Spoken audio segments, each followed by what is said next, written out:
Miami Hurricanes ended up with a top 3 recruiting class. So how many of these class of 2024 studs are going to compete to be starters right away? You are Locked On Canes, your daily podcast on the Miami Hurricanes, part of the Locked On Podcast Network, your team every day.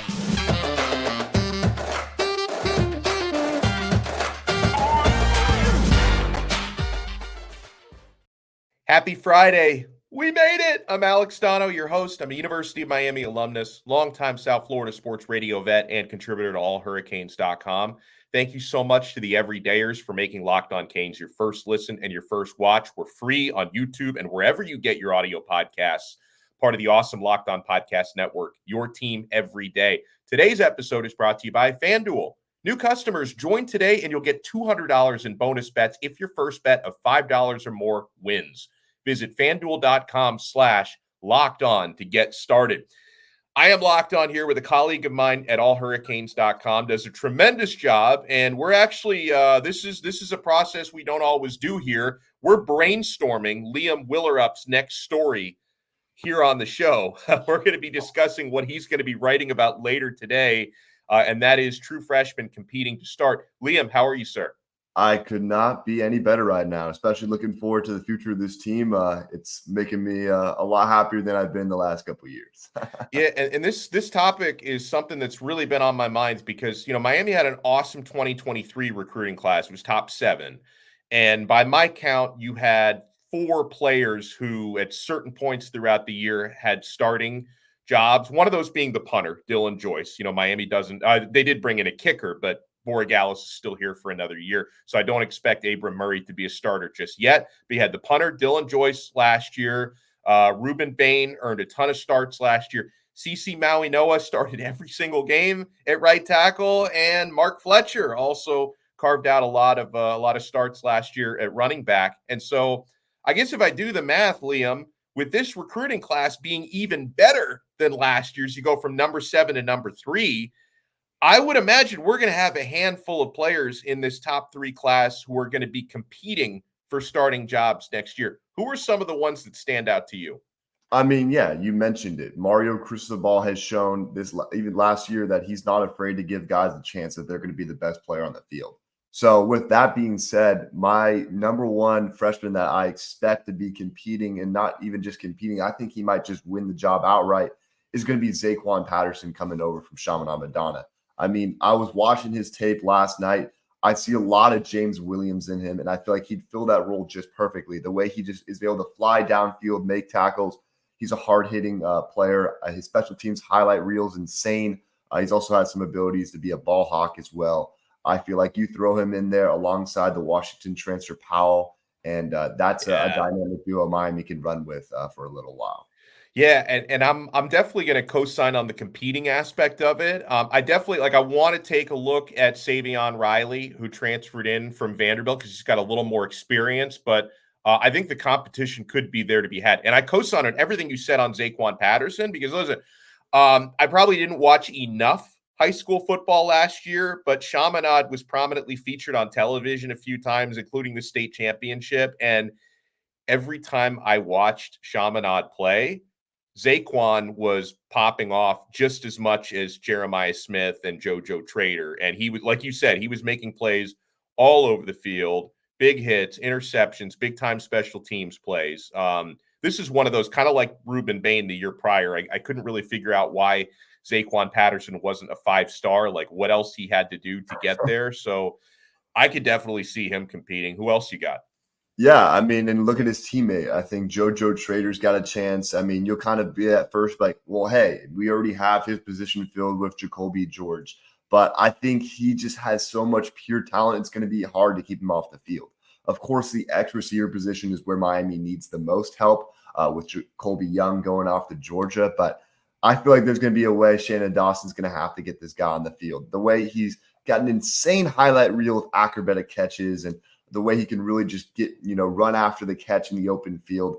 This guy just has talents that not many people have. And I feel like he's got that lightning in the bottle, able to make people miss out in the open field.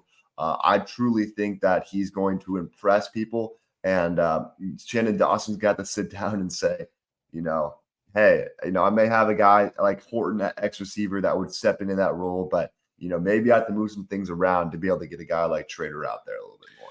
Yeah, he's everything that I've heard from off-season workouts. He's physically mature and that he looks the part. In fact, I was having a conversation, I think yesterday, Luke, with someone who's kind of familiar with Miami staff and the evaluations that they're making in off-season workouts. And I think the first guy he mentioned to me was JoJo, that they're so high on what he's already been doing out there, what over the last couple of weeks that he's been enrolled at Miami, and that yeah, they're going to find a way to get this guy on the field, if not competing to start. So I think that's going to be a massive, pleasant surprise. I mean, not too surprising for those who watched him play in high school, but I think it's always surprising to see true freshmen step up, and I think he could be one of those guys. Who else are we thinking?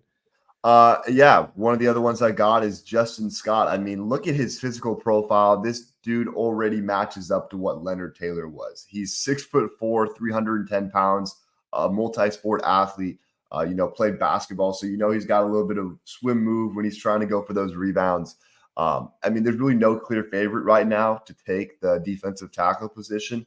And when you recruit, such a high level player at that position, one of the top 5 defensive tackles in the class, he's going to come in and compete early. And, they love producing the trenches talent. And, Jason Taylor's he's got himself a gem. And I think Justin Scott might be able to get in there and compete with some of the vets that, are either on the roster already or were brought in through the transfer portal. I just want people to know that Liam and our pre-show meeting was like 30 seconds, and I didn't he literally read my mind with like your top 3 is my top 3, because I'm not going to argue with Justin Scott certainly. Who else are you thinking for some players that could compete? True freshmen competing for starting jobs this year. Yeah, I mean, I think some of the other 2 that come to mind are the 2 defensive ends that we got that, really stood out in this kind of bowl process, which would be Marquise Lightfoot and Booker Pickett.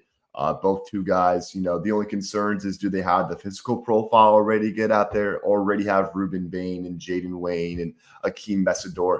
They're kind of dealt with a situation where they're coming into an already stacked defensive end room, and, Nigel Kelly as well, if he's able to return in time from injury. So they're kind of just situational it's situations where they might be able to get in because of injuries, because they're so talented, but they do need, get a little bit more weight on them, but they'll have some time before the season starts. And then Armando Blunt as well. I feel like the same position as Justin Scott, a little bit younger than the rest of the crew, obviously, because he reclassified. But if he doesn't get the chance now, he's definitely getting the chance down the line, because he's a talented kid. And there's a reason why, everyone wants to come to the Miami for the defensive line talent, because we're starting to show last year that this can really be a talented unit. I think that's a great list, and like a couple of other possible honorable mentions that I consider, because another guy I'm hearing really good feedback from in the offseason workout so far is what's the tight Elijah Lofton. I don't know why the name escapes me. Elijah Lofton, the tight end from Gorman, who is. The thing about him is, I don't know if he's going to probably not start, right? Because again, like you've got some seniority up above you with Cam McCormick, who is, senior to even a lot of NFL players, 27 years old, Elijah Arroyo, if he's back fully healthy, Riley Williams, I'm really, really high on, but I think Elijah Lofton, he's going to be able to carve out some playing time, probably not start, only because he can play 3 different positions. You can line him up as a fullback. You can even line him up as a tailback. That was something that D Money at Kane's Insight was saying, that, you could use this guy anywhere. And then I'm curious to see how the other wide receivers coming in do. Like Joshisa Trader has the big advantage of being an early enrollee.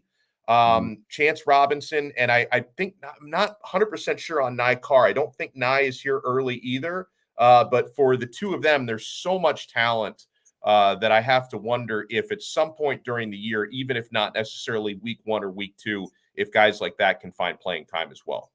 Nikar is a early enrollee. He is. Okay, good. So I'm glad he's getting that head start as well.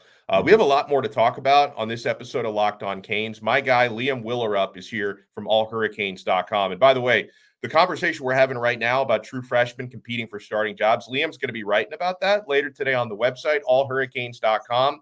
I want to talk a little bit more about position battles, right? Because not just true freshmen competing for playing time, but there there are spots out there.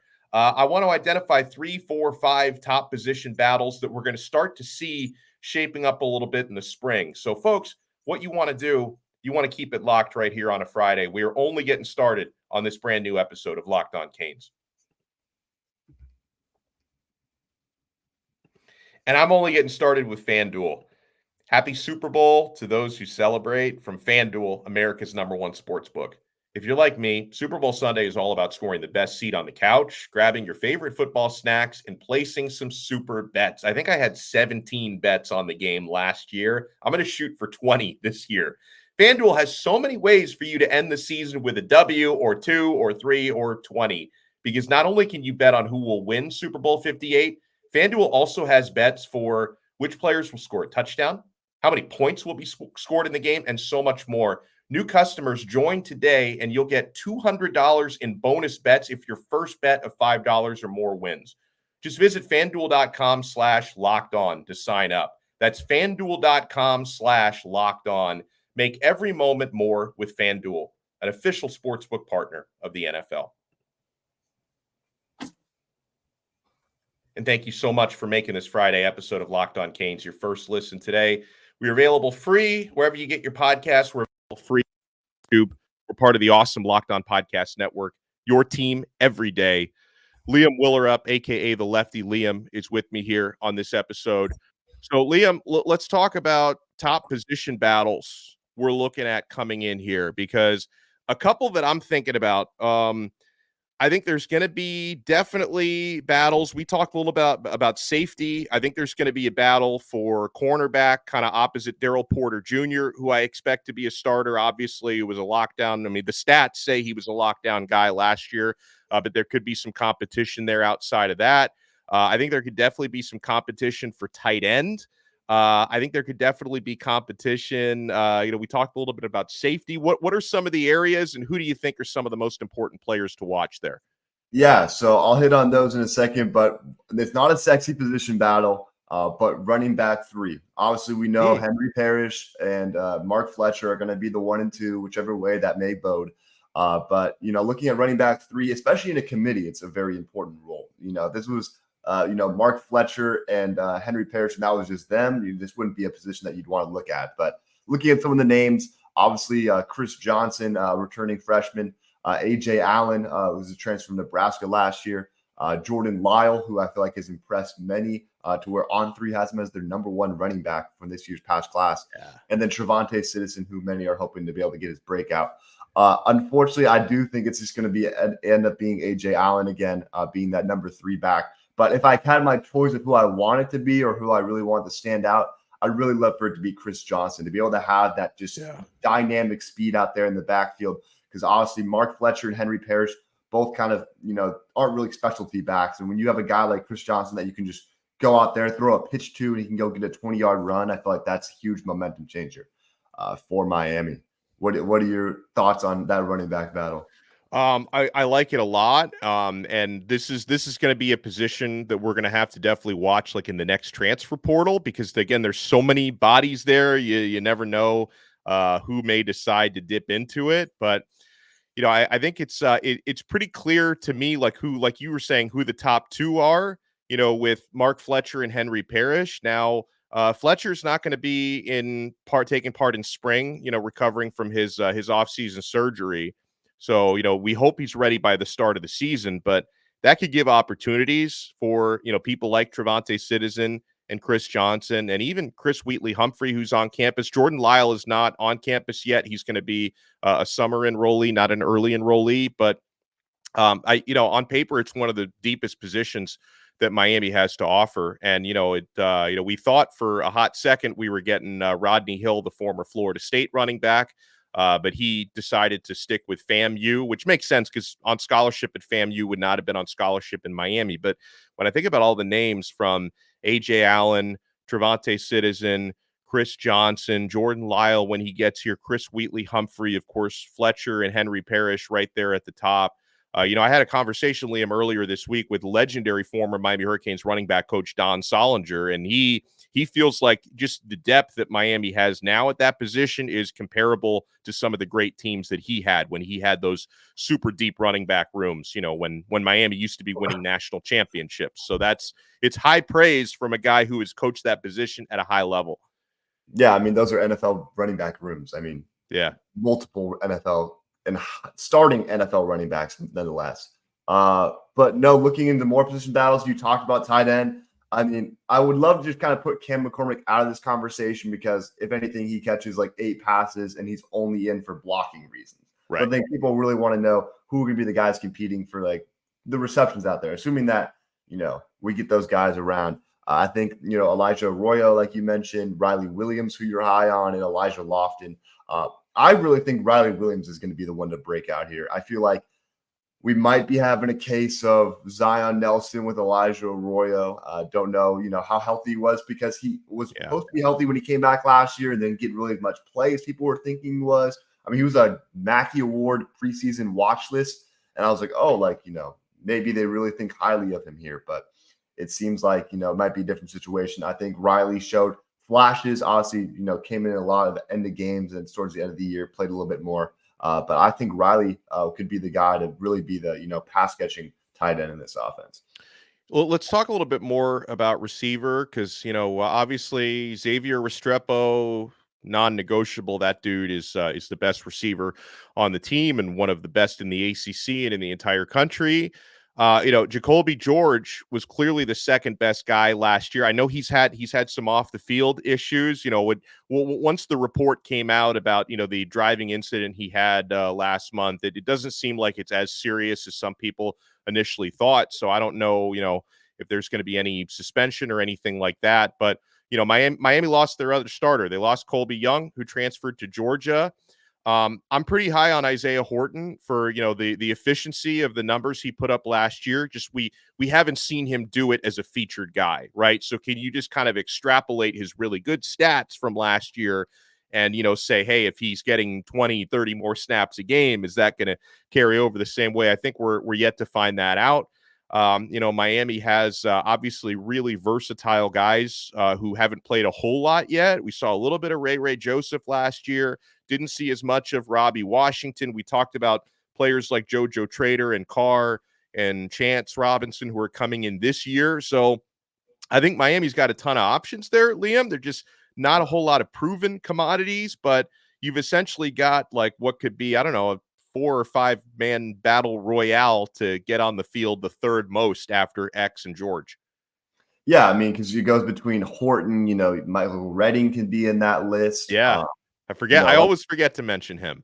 No, yeah, But and then there's also, do they want to go dip into the transfer portal? I mean, if you watch the Ja'Cory Brown podcast, that was one of the first things they mentioned. Like, hey, wouldn't be surprised if we add, a receiver to fill the void of Colby Young in the spring, which we'll see. But Horton's really kind of the guy with the best size profile, outside of Redding, who's 6'2", but Horton's 6'4". I feel like he kind of had his moments last year, maybe. Sometimes the ball wasn't thrown in the best situation for him. Yeah. But I still feel like he could stand out. It all depends on how he does in this new role. But, I think we'll know shortly whether or not he's going to be the guy going forward or not. Would love to see it, though. Keep the talent in-house. But, there's going to be a lot of other people competing for that position because there's just so much talent in this wide receiver room. Now, I think it's worth having a conversation about quarterback too. Right? Because, quarterback 2, ideally, you only want to see your second quarterback when you're winning in a blowout. And, it's time to bring the second stringers out there. I hope it plays out that way. You got Cam Ward locking down quarterback 1 now, who we're very, very high on. But this is going to be like one of the best, even though the starting job is probably not up for grabs.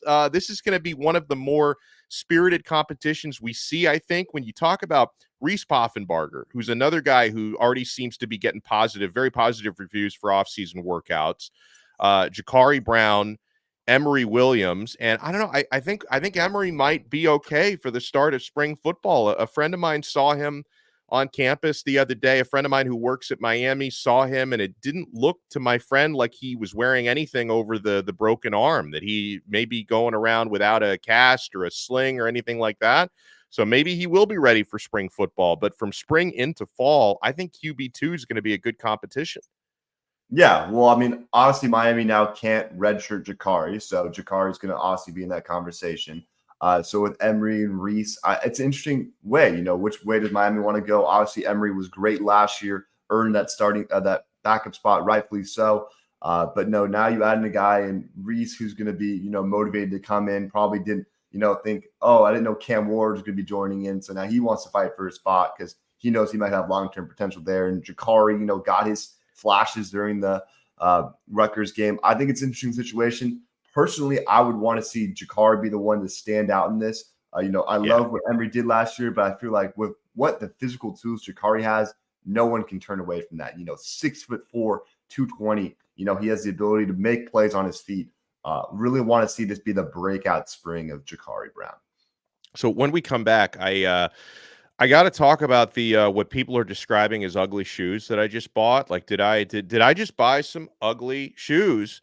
And I want to talk about what transfer portal needs remain, right? Miami addressed a lot of those. They got their starting center. They got multiple defensive tackles. They get a safety, a couple safeties. They get a quarterback, a couple big-time quarterbacks in the transfer portal. What needs are still yet to be filled? So, folks, you know what you want to do? You want to keep it locked right here. We're not done yet on this new episode of Locked On Canes.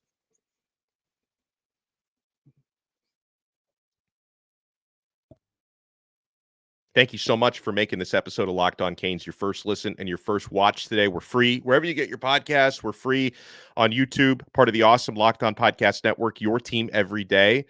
Locked On Network has launched the first ever 24/7 sports streaming YouTube channel. It's called Locked On Sports Today. There's always something happening at Locked On Sports Today because they are literally streaming 24/7. They do not sleep. They're always discussing the biggest sports stories with local experts like me, the national experts who cover every league. So check out Locked On Sports Today on YouTube. All right, Liam. So the second, I get notifications from like Adidas because I bought stuff from Adidas before. So anytime there's a new Miami related product, Adidas is like, oh, I know this guy's going to buy it. So they drop it in my inbox immediately. And it just so happens I'm in the market for some new shoes because the sneakers that I wear get a little worn out. And I get this email drop yesterday from Adidas for these new Alpha Boost V. I don't know I don't care about the numbers and like the product lines and stuff, but I see the new Adidas Miami Hurricanes related shoes. They came out yesterday. Within like 3 minutes, I had ordered a pair.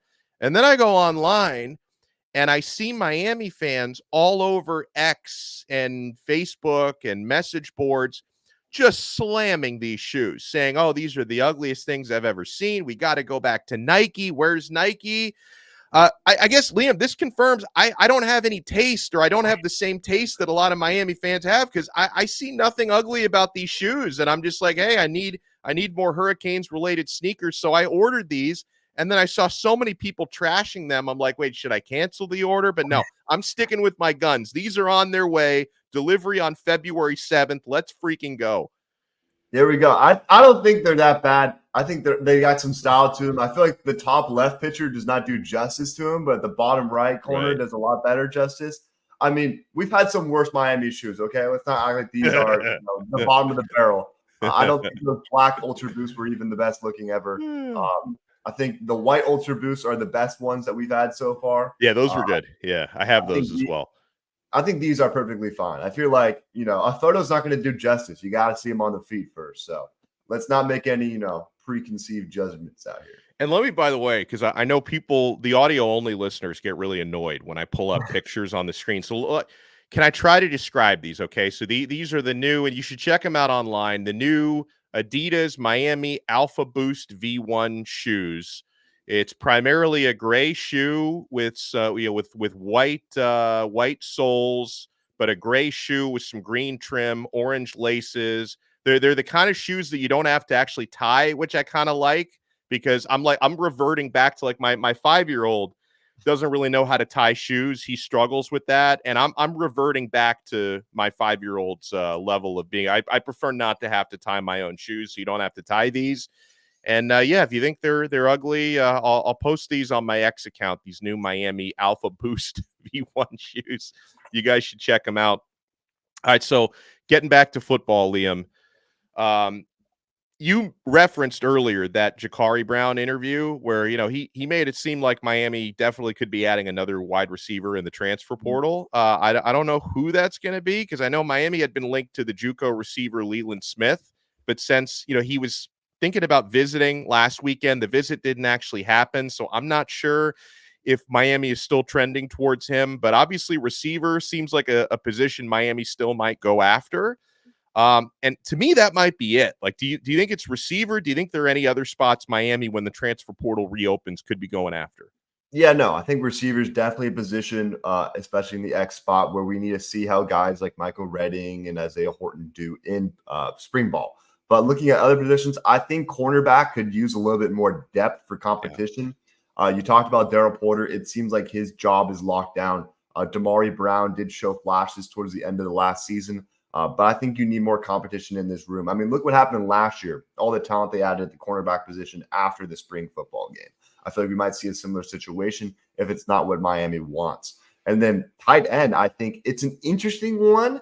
Don't know if it's something that's at the top of mind, but I feel like if the right guy becomes available, it could be a position that Miami targets. But like I said, going back, I think Riley Williams still is the guy there, but don't be surprised if, some top tight end comes out into the portal if he doesn't know what he likes from the team in the spring ball, and, Miami, picks up the phone.